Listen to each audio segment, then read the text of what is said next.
Good morning students. अज आप सम करने हैं 1-1 ते ऑन टू फंक्शन प्रूव करने वाले।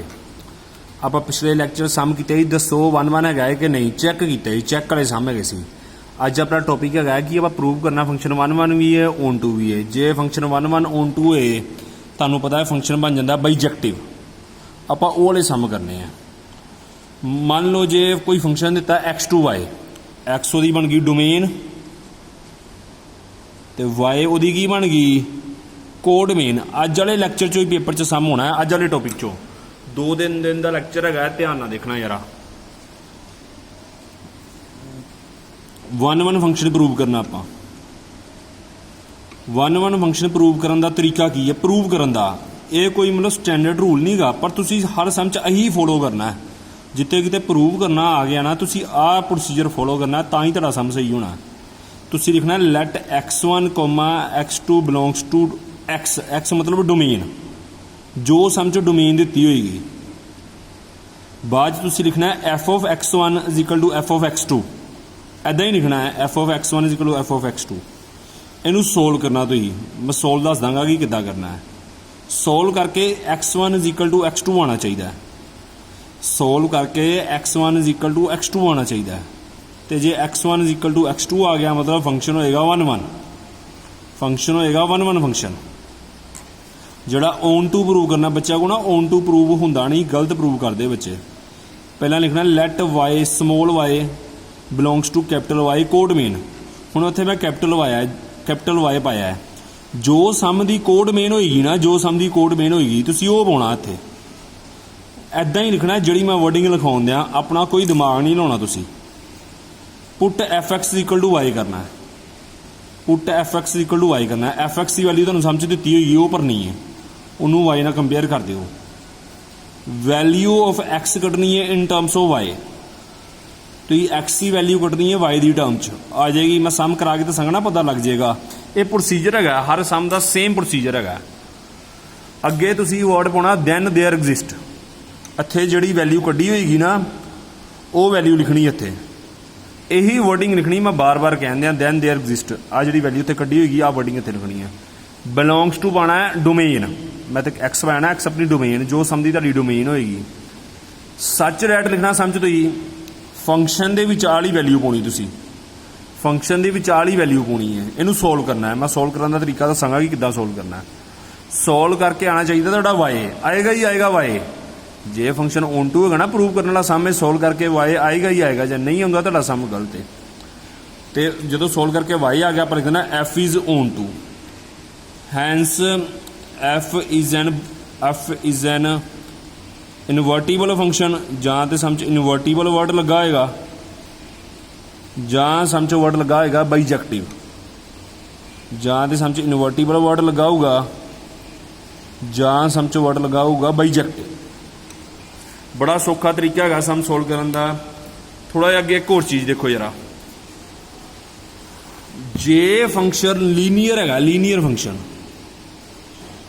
लीनियर फंक्शन का मतलब समझते हो तुसी? एक्स की पावर लगी 1 सम च। लीनियर फंक्शन मतलब एक्स की पावर 1 लगी है। F R to R function है। जे डोमेन भी आ रहे तो कोड मेन भी आ रहे, वो फंक्शन पक्की गल 1-1 भी बनेगा तो ऑन टू भी बनेगा। जे चैक वैदर वाला क्वेश्चन आ गया ना, लीनियर फंक्शन होया मतलब सम च डिग्री ऑफ x1 होएगी, नाल कुछ भी लगा है कॉन्स्टेंट, वो पक्की गल है। जो R2R फंक्शन है उन्हें 1-1 भी बनना है तो ऑन टू भी बनना है। लीनियर फंक्शन का मतलब डिग्री x की है अपने को 1। सब तो पहला आप एग्जाम्पल नंबर करनी, एग्जाम्पल 9। देखो यार एग्जाम्पल 9 की स्टेटमेंट सौखे तो औखे समझ आईदे। Prove that function F R to R is given by F x equal to 2x is 1-1 and onto. R2R function है, देखो लीनियर फंक्शन है, एक्स की पावर 1 हैगी है। इनू आप 1-1 भी प्रूव करना है तो ऑन टू भी प्रूव करना है। देखो जरा किद्दां प्रूव करना 1-1 तो ऑन टू। फंक्शन है आर तो लैके आर तक। F x is equal to 2x। F x is equal to 2x। इतने पाना 1-1 फंक्शन। इतने पाना 1-1 फंक्शन। उपर 1-1 लिखना ना। मैं प्रोसीजर की लिखाया सी ਆ ਵੇਖੋ ਜਰਾ, light x1, x2 belongs to domain ਲਿਖਾਈ ਸੀ, ਇਸ ਸਮ 'ਚ ਡੋਮੇਨ ਹੈਗੀ R। ਆਪਾਂ ਇਦਾਂ ਹੀ ਲਿਖਣਾ, let x1, x2 belongs to R। ਇੱਥੇ ਡੋਮੇਨ ਲਿਖਣ ਦੀ ਲੋੜ ਨਹੀਂ ਕਿ ਡੋਮੇਨ R ਹੈਗੀ ਹੈ। ਸਮ 'ਚ ਮੈਂ ਲਿਖਾਇਆ ਸੀ f of x1 is equal to f of x2 ਮੰਨ ਕੇ ਚੱਲੋ, ਤੇ ਮਾਰਕ ਚੈੱਕ ਕਰ ਲੈਣਾ, ਹੀ ਲਿਖਾਇਆ ਹੋਇਆ। ਹੁਣ fx the value Ki 2x, f of x1 2x1 ਬਣੇਗਾ। ਮਤਲਬ ਜੇ x ਦੀ ਫੰਕਸ਼ਨ 'ਚ x ਪਾਵਾਂਗੇ 2x ਬਣਦਾ ਪਿਆ, ਜੇ x1 ਪਾਵਾਂਗੇ 2x1 ਬਣੇਗਾ। ਇੱਥੇ ਕੀ ਬਣੇਗਾ 2x2। ਪਤਾ ਹੀ ਲੱਗਦਾ ਪਿਆ 2 ਦੀ 2 ਨਾਲ ਕੀ ਹੋਈ ਨਹੀਂ cutting, x1 is equal to x2 ਆਈ ਨਾ। ਮੈਂ ਤੁਹਾਨੂੰ ਕਿਹਾ ਸੀ, ਦੇਖੋ ਯਾਰ ਰਿਮਾਰਕ ਵਾਲਾ ਵੇਖੋ, ਆ ਮੰਨ ਕੇ ਚੱਲੋ x1 is equal to x2 ਆਈ ਨਾ ਸੋਲਵ ਕਰਕੇ, ਤੇ ਫੰਕਸ਼ਨ ਕਿਹੜਾ ਬਣ ਜਾਣਾ 1 1 ਫੰਕਸ਼ਨ। ਇੱਥੇ ਆਪਾਂ ਲਿਖ ਦੇਣਾ therefore f is 1 1 function, f is 1 1 function। ਅੱਗੇ on to ਪ੍ਰੂਵ ਕਰਨਾ, ਆਪਾਂ ਅੱਗੇ ਆਪਾਂ ਪ੍ਰੂਵ ਕਰਨਾ on to। ਪੜੋ ਜਰਾ on to ਦਾ ਪ੍ਰੋਸੀਜਰ ਕੀ ਲਿਖਿਆ ਹੈ, let y belongs to codomain. ਇੱਥੇ y ਪਾਇਆ ਨਾ, ਚ ਕੋਡ ਮੇਨ ਆ ਰਹੀ ਸਮ 'ਚ, ਕੋਡ ਮੇਨ ਆ ਰਹੀ ਹੈ, ਡੋਮੇਨ ਤੇ ਕੋਡ ਮੇਨ ਦੋਵੇਂ ਹੀ ਆ ਰਹੇ। ਇੱਦਾਂ ਹੀ ਲਿਖਾਇਆ ਸਮ 'ਚ। ਅੱਗੇ ਲਿਖਾਇਆ put fx is equal to y। ਇੱਦਾਂ ਹੀ ਰਿਮਾਰਕ ਚੈੱਕ ਕਰ ਲੈਣਾ, ਮੈਂ ਤੁਹਾਨੂੰ ਰਿਮਾਰਕ ਦਿਖਾਤਾ ਹੈ। ਹੁਣ ਸਮ ਸੋਲਵ ਕਰੀਏ ਆਪਾਂ। ਇੱਥੇ ਆਪਾਂ fx ਦੀ ਵੈਲਿਊ ਲਾਉਣੀ ਹੈ, ਆ fx ਹੈਗਾ ਜੀ। ਇੱਥੇ ਆਪਾਂ fx ਦੀ ਵੈਲਿਊ ਲਾਉਣੀ 2x ਇਕੁਅਲ ਟੂ y। ਮੈਂ ਇੱਥੇ ਕੀ ਕਿਹਾ ਹੈ, find value of x in terms of y। x the value ਕੱਢੋ ਇਨ terms of y। x the value ਕੀ ਆਈ ਨਹੀਂ ਆਪਣੇ ਕੋਲ y/2, x ਦੀ ਵੈਲਿਊ ਆਈ ਨਹੀਂ y/2। ਹਰੇਕ ਸਮ 'ਚ x ਦੀ ਵੈਲਿਊ ਕੱਢ ਲਾਂਗੇ ਮੋਡਰੇਸ਼ਨ ਕਰਕੇ। ਅੱਗੇ ਕੀ ਲਿਖਿਆ ਹੋਇਆ wording, then there exist a value of x in terms of y। ਇੱਥੇ ਵਰਡ ਪਾਉਣਾ ਹੈ then there exist. Value of x ਨਹੀਂ ਨਾ ਲਿਖਣਾ, value of x in terms of y ਲਿਖਣੀ ਹੈ। ਕਿਹੜੀ ਆਈ ਆਪਣੇ ਕੋਲ y/2, ਇਹ ਆਈ ਹੈ। ਬਿਲੋਂਗਸ ਟੂ ਸਮ 'ਚ ਲਿਖਾਇਆ ਡੋਮੇਨ, ਡੋਮੇਨ ਸਮ 'ਚ ਹੈਗੀ R। ਸੱਚ ਡੈਟ ਹੈਗਾ ਅੱਗੇ ਸਮ 'ਚ, ਰਿਮਾਰਕ ਚੈੱਕ ਕਰ ਲੈਣਾ, ਆਹੀ ਲਿਖਾਇਆ ਹੋਇਆ ਮੈਂ। f ਦੇ ਵਿੱਚ ਆਪਾਂ ਆਲੀ ਵੈਲਿਊ ਪਾਉਣੀ ਹੈ, f ਦੇ ਵਿੱਚ ਆਪਾਂ ਆਲੀ ਵੈਲਿਊ ਪਾਉਣੀ y/2। ਇਹਨੂੰ ਸੋਲਵ ਕਰਨਾ। ਸੋਲਵ ਕਿੱਦਾਂ ਕਰਨਾ, ਕੁਐਸਚਨ ਵੇਖਣਾ ਆਪਾਂ। ਕੁਐਸਚਨ 'ਚ ਜਿੱਥੇ x ਲਗਾਣਾ ਉੱਥੇ ਉਹਲੀ ਵੈਲਿਊ ਭਰ ਦੇਣੀ ਹੈ। ਫੰਕਸ਼ਨ ਕਿੱਦਾਂ ਦਾ, ਫੰਕਸ਼ਨ 'ਚ ਜੇ x ਪਾਉਂਦੇ ਪਏ ਆ, x 2 ਨਾਲ ਹੁੰਦਾ ਪਿਆ ਮਲਟੀਪਲਾਈ, ਤੇ ਜੇ ਫੰਕਸ਼ਨ 'ਚ y/2 ਪਾਵਾਂਗੇ, y/2 ਵੀ ਤੇ 2 ਨਾਲ ਮਲਟੀਪਲਾਈ ਹੋ ਜਾਏਗਾ। ਸੋਲਵ ਕਰਕੇ y ਹੀ ਹੋਣਾ ਹੈ। ਦੇਖੋ ਜਰਾ ਰਿਮਾਰਕ ਦੇਖੋ, ਮੈਂ ਕੀ ਕਿਹਾ ਸੀ, ਵੈਲਿਊ ਆਫ x ਇਹਨੂੰ ਸੋਲਵ ਕਰਨਾ। ਸੋਲਵ ਕਰਕੇ ਕੀ ਹੋਣਾ ਤੁਹਾਡਾ y ਹੋਣਾ ਹੀ ਹੋਣਾ y। ਜੇ ਆ ਸਟੈਪ ਨਹੀਂ ਪਤਾ ਲੱਗਦਾ ਪਿਆ, ਫੰਕਸ਼ਨ ਵੇਖੋ, ਫੰਕਸ਼ਨ ਦਾ ਕਿੱਦਾਂ ਹੀ ਜੋ ਵੀ ਪਾਵਾਂਗੇ 2 ਨਾਲ ਮਲਟੀਪਲਾਈ ਹੁੰਦਾ ਪਿਆ। ਮੈਂ y/2 ਪਾਇਆ, 2 ਨਾਲ ਮਲਟੀਪਲਾਈ ਹੋ ਜਾਏਗਾ। ਕੁਐਸਚਨ 'ਚ ਫੰਕਸ਼ਨ ਜਿੱਥੇ x ਲੱਗਣਾ ਉੱਥੇ ਆ ਵੈਲਿਊ ਭਰ ਦਿਓ ਕੁਐਸਚਨ ਵੱਲੋਂ ਵੇਖ ਕੇ। ਇਹਨੂੰ ਸੋਲਵ ਕਰਕੇ ਆਏ ਨਾ y, ਸੋਲਵ ਕਰਕੇ y ਆਏ ਨਾ। ਅੱਗੇ ਲਿਖ ਦੇਣਾ therefore f is on to function।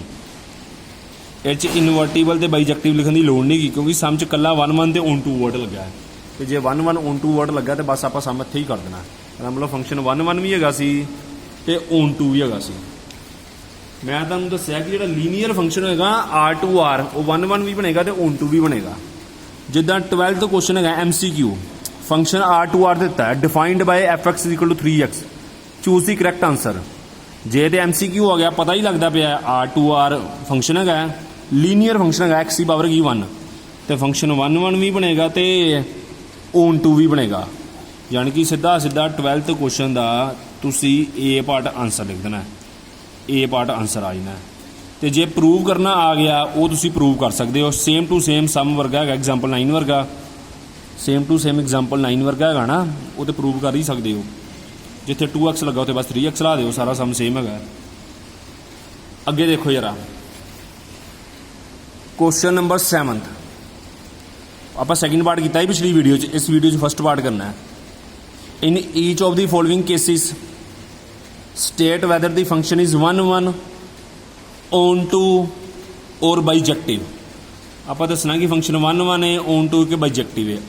F R2R function है, defined by fx is equal to 3 - 4x। x की पावर 1 है ना, मतलब लीनियर फंक्शन है। मैं तुहानू की समझाई गल हुणे, जे लीनियर फंक्शन होएगा, लीनियर फंक्शन मतलब x की पावर 1 होएगी, फंक्शन R2R होएगा, ਇਹਦਾ मतलब वो 1 1 भी है ਤੇ on to ਵੀ ਹੈਗਾ। ਇਹ ਤਾਂ ਪੱਕੀ ਗੱਲ ਹੈ ਨਾ, 1 1 ਵੀ ਹੈਗਾ, on to ਵੀ ਹੈਗਾ। ਜੇ 1 1 on to ਦੋਵੇਂ ਹੋ ਗਏ ਤਾਂ ਫੰਕਸ਼ਨ ਬਣ ਜਾਣਾ ਬਾਈਜੈਕਟਿਵ। जस्टिफाई योर आंसर क्या प्रूव करना आप प्रूव किदा करना देखो जरा 7th का क्वेश्चन का first part function R2R given है F x is equal to हैगा कि अपने को 3 - 4x किदा 1 फंक्शन प्रूव करना है उही रिमार्क फॉलो करना है और रिमार्क ना एक पेज पर लिख के साइड पर रख लो अपने हर सम च जो 1 1 ऑन टू प्रूव करने वाला सम है पर्ची ते लिखो जिदा मैं पेज पर लिखा ही आही प्रोसीजर लाओ सारे सम सोल्व हो जाएंगे।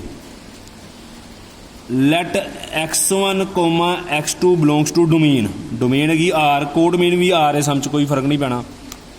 F of x1 is equal to f of x2 मन के चलना है f of x1 is equal to f of x2 मन के चलना है आ एफ एक्स है एफ ऑफ x1 x का x1 लग जाएगा x2 लग जाएगा 3 ना 3 कैंसल आउट हो जाएगा -4x1 is equal to -4x2 आ जाएगा -4 ना -4 भी कैंसिल हो जाएगा x1 इक्वल टू x2 आ जाएगा। Therefore f is 1 1 function therefore f is 1 1 function. अगे देखो जरा ऑन टू क्योंकि f of x1 is equal to f of x2 मान के चले x1 is equal to x2 आ गया f1 फंक्शन हो गया। ऑन टू फंक्शन किदा सम स्टार्ट करीदा है मैं बार बार कह रहा रिमार्क को फॉलो करना है। Let y belongs to codomain sum the codomain हैगी आर सारे समान का सेम प्रोसीजर कोई अपना दिमाग नहीं लाना तुसी आ रिमार्क लाई जाओ put F x is equal to Y सम च एफ एक्स की वैल्यू दी 3 - 4x इधरों आप एक्स की वैल्यू कटनी है इधरों आप एक्स की वैल्यू कटनी है एक्स की वैल्यू किदा निकलेगी देखो जरा -4x उधर ले जाओ वाई इधर ले आओ 4 इधर आगे डिवाइड हो जाएगा 4 इधर आगे डिवाइड हो जाएगा आ एक्स की वैल्यू आ जाएगी। अगे तो वर्डिंग हैगी जी है अगे लिखना दैन देयर एग्जिस्ट आली वैल्यू पा देनी आप 3 - y/4 belongs to domain such that F दे विच आप आली वैल्यू पानी है एफ दे विच आप आली वैल्यू पानी है बच्चों को ये वैल्यू सोल्व कर लगे दिक्कत होंदी है तुसीं क्वेश्चन वेखना ना ये फंक्शन को किद्दां सोल्व करीदा क्वेश्चन वेखना तुसीं क्वेश्चन दे विच जिथे एक्स लगाना पहला उत्थे खाली ब्रैकेट पा दो 3 - 4x है ना इनू सोल्व किद्दां करना है पहला लिख दो 3 - 4x एक्स का खाली ब्रैकेट पा दो मैं तुहानूं दस्सना कि आ चीज़ नूं किद्दां सोल्व करना है। क्वेश्चन वेखना तुसीं जिथे क्वेश्चन च एक्स लगा है इत्थे खाली ब्रैकेट पा दो 3 - 4 इंटू खाली ब्रैकेट च आली वैल्यू भर दो फंक्शन च 3 - y/4 4 ना तो 4 कैंसल आउट हो जाएगा 4 ना 4 कैंसल आउट हो जाएगा 3 माइनस ब्रैकेट च 3 - y जो ब्रैकेट खोलेंगे 3 - 3 + y हो जाएगा 3 ना 3 कैंसल आउट हो गया अपने को आई ना y तो जे y आ गया यदा मतलब f केड़ा फंक्शन है ऑन टू फंक्शन है f केड़ा फंक्शन है ऑन टू फंक्शन है तो जे f ऑन टू फंक्शन बन गया यदा मतलब f is bijective function f is bijective function. Same procedure है जे रिमार्क चंगी तरह फॉलो कर लो सम बड़े आराम नाल सोल्व होणगे। अगे देखो किहड़ा क्वेश्चन करना आप अगे आप क्वेश्चन नंबर करना क्वेश्चन नंबर 10th जिहड़े सेम क्वेश्चन है मैं उही कराउण दिया वां।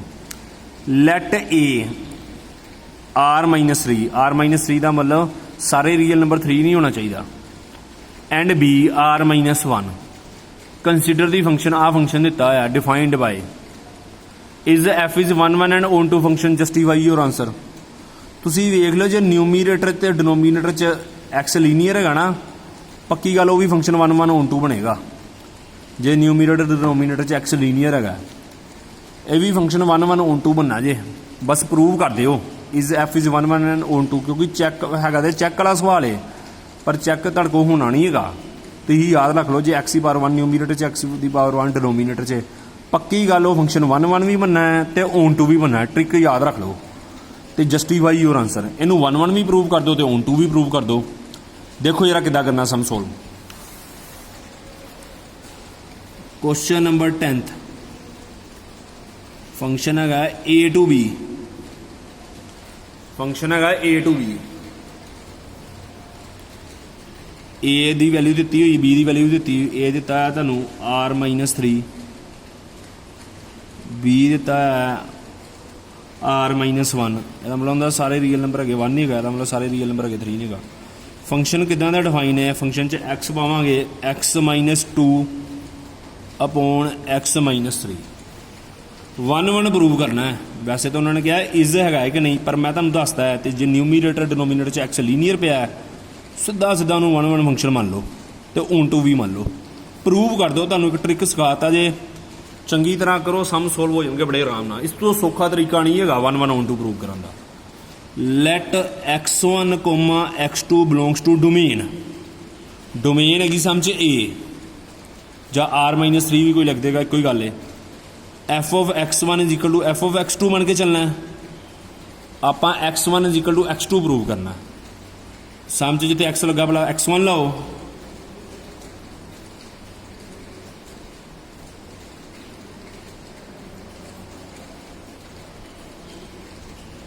हुण आप -2 इदा ना कट दो, इदा नहीं कटे जाने। क्रॉस मल्टीप्लाई करनी। एफ ऑफ x1 जिते सम च x लगाई x1 लाता, जिथे एक्स लगाई हो जाएगा इधर x2 लाता। क्रॉस मल्टीप्लाई करो। x1 is equal to x2 बड़े आराम नाल प्रूव हो जाएगा। मल्टीप्लाई करनी होंगी तुहानू, x1 नू x2 नाल मल्टीप्लाई करांगे। x1 x2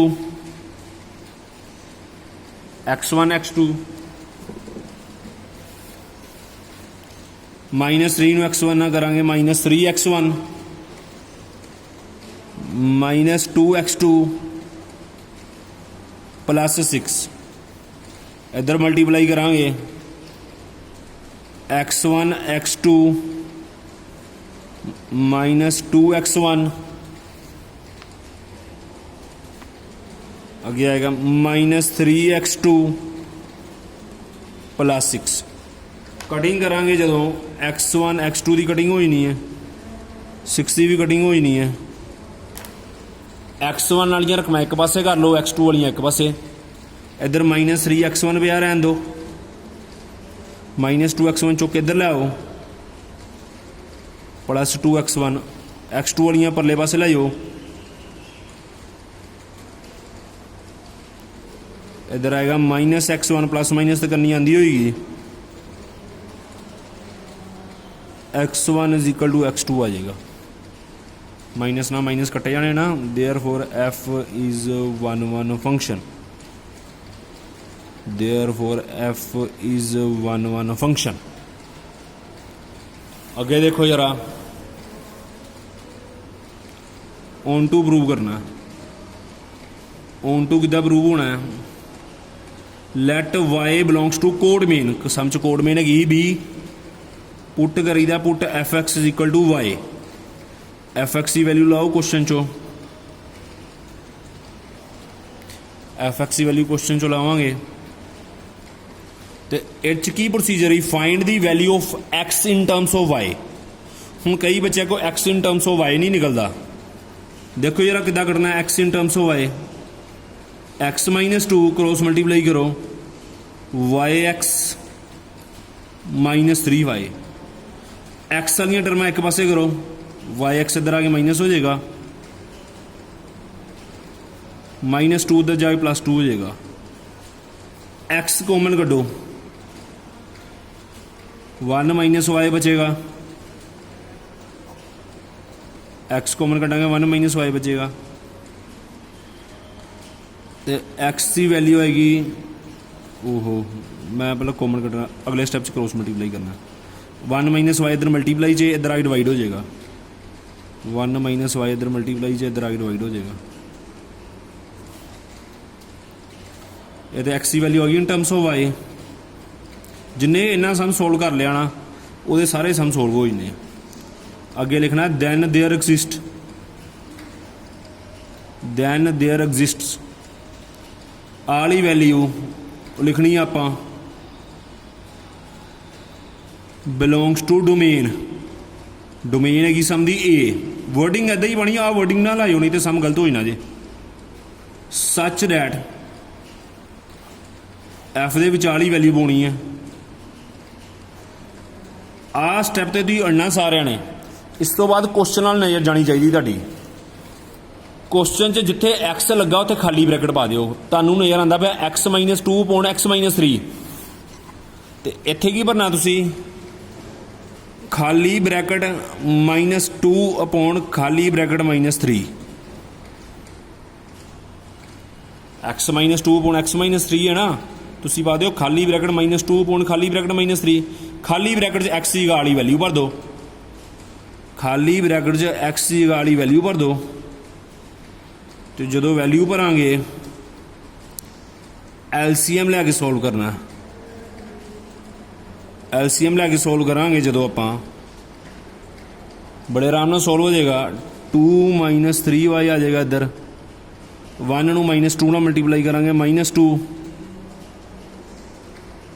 plus 2y upon 1 minus y 2 minus 3y minus 3 plus 3y upon 1 minus y 1 minus y की 1 माइनस y ना कटिंग हो जाएगी 1 माइनस y की 1 माइनस y ना कटिंग हो जाएगी ऊपर 2 भी कटा जाना है माइनस 3y प्लस 2y ऊपर आना माइनस y अब माइनस 3y प्लस 3y भी इधरों कैंसल हो जाना 2 माइनस 3 आना माइनस 1 यानी कि सोल्व सूल करके चंगी तरह कर लियो सोल्व तुहाडा बचना है माइनस वाई बाय माइनस 1 तुहाडा आई ना वाई आएगा ही आएगा वाई नहीं होंदा पे तुहाडा सवाल गलत है therefore f is onto function therefore f is onto function हुण अगे देखो किहड़े क्वेश्चन करने जरा तुसीं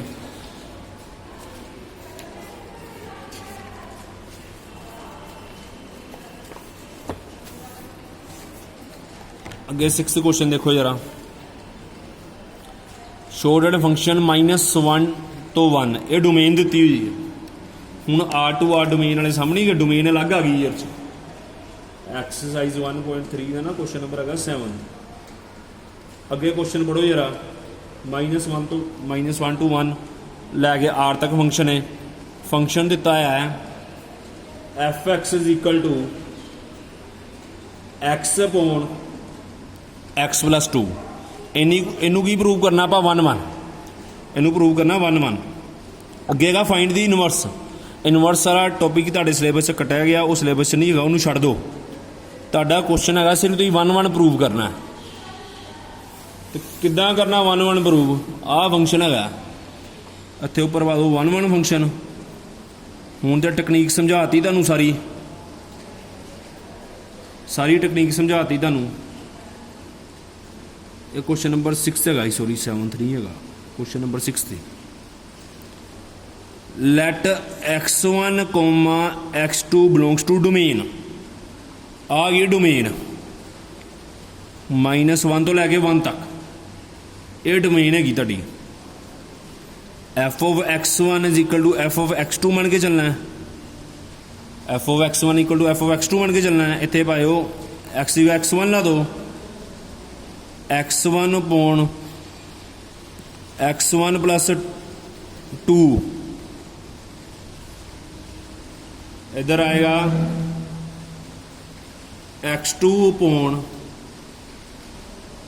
x2 प्लस 2 जिथे जिथे x लगा उत्थे x1 x2 लग जाना अपने क्रॉस मल्टीप्लाई करो x1 is equal to x2 आ जाना मतलब फंक्शन 1 1 हो जाना क्रॉस मल्टीप्लाई तो करनी आती होनी तुहानूं x1 x2 ना मल्टीप्लाई करा x1 x2 2 ਨੂੰ x1 ना करांगे 2x1 x1 x2 plus 2x2 cutting करो 2x1 is equal to 2x2 आ जाएगा 2 की 2 ना कटिंग करो x1 इक्वल टू x2 आ जाएगा therefore f is 1 1 function inverse कटना तुहाडे सिलेबस नहीं है ਉਹ ਕੋਈ ਲੋੜ ਨਹੀਂ ਕੀ ਕਰਨ ਦੀ। therefore f is a one function। ਹੁਣ ਅੱਗੇ ਦੇਖੋ ਜਰਾ 7th ਕੁਐਸਚਨ ਚ ਕੀ ਹੈਗਾ, ਇਹ ਕਰਨਾ ਤੁਸੀਂ ਆਪਣੇ ਆਪੇ, ਮੈਂ ਹਿੰਟ ਦੇ ਦੇਣਾ। Consider function F R to R ਹੈਗਾ, ਫੰਕਸ਼ਨ ਡਿਫਾਈਨ ਹੈਗਾ F X is equal to 4x + 3। ਇਹਨੂੰ ਪ੍ਰੂਵ ਕਰਨਾ ਤੁਸੀਂ invertible. Find the inverse of F, inverse ਵਾਲਾ ਤੇ ਤੁਹਾਡੇ ਸਿਲੇਬਸ 'ਚ ਨਹੀਂ ਹੈਗਾ। ਇਨਵਰਟੀਬਲ ਦਾ ਮਤਲਬ ਇਹਨੂੰ 1 ਵੀ ਪ੍ਰੂਵ ਕਰਨਾ ਤੇ ਔਨ ਟੂ ਵੀ ਪ੍ਰੂਵ ਕਰਨਾ। ਇਹਦਾ ਮਤਲਬ ਇਹਨੂੰ 1 ਪ੍ਰੂਵ ਕਰਨਾ, ਔਨ ਟੂ ਪ੍ਰੂਵ ਕਰਨਾ। ਇਹ ਤੁਸੀਂ ਆਪਣੇ ਆਪ ਪ੍ਰੂਵ ਕਰੋ। ਪਹਿਲਾਂ ਇਹਨੂੰ 1 ਪ੍ਰੂਵ ਕਰੋ ਤੇ ਬਾਅਦ 'ਚ ਪ੍ਰੂਵ ਕਰੋ ਔਨ ਟੂ। ਇਹ ਤੁਸੀਂ ਆਪਣੇ ਆਪ ਕਰੋਗੇ, ਇਹ ਮੈਂ ਨਹੀਂ ਕਰਾਂਗਾ। ਬੜੇ ਕਰਾਤੇ 1 ਔਨ ਟੂ ਵਾਲੇ ਸਵਾਲ। ਅੱਜ ਸੌਖੇ ਵਾਲੇ ਸਮ ਕਰਾਏ, ਕੱਲ੍ਹ ਥੋੜ੍ਹੇ ਔਖੇ ਵਾਲੇ ਸਮ ਕਰਾਂਗੇ। ਤੁਹਾਡਾ ਹੋਮਵਰਕ ਕੀ ਹੈਗਾ, ਜਿੰਨੇ ਸਮ ਕਰਾਏ ਉਹ ਸਾਰੇ ਰਿਪੀਟ ਕਰਨੇ ਆ, ਪਲੱਸ ਐਕਸਰਸਾਈਜ਼ 1.3 ਦਾ ਕੁਐਸਚਨ ਨੰਬਰ 7 ਆਪਣੇ ਆਪ ਕਰਨਾ। ਤੁਸੀਂ ਆਹੀ ਵਾਲਾ ਕੁਐਸਚਨ ਨੰਬਰ 7 ਇਹ ਕਰ ਲਿਓ। Thank you students.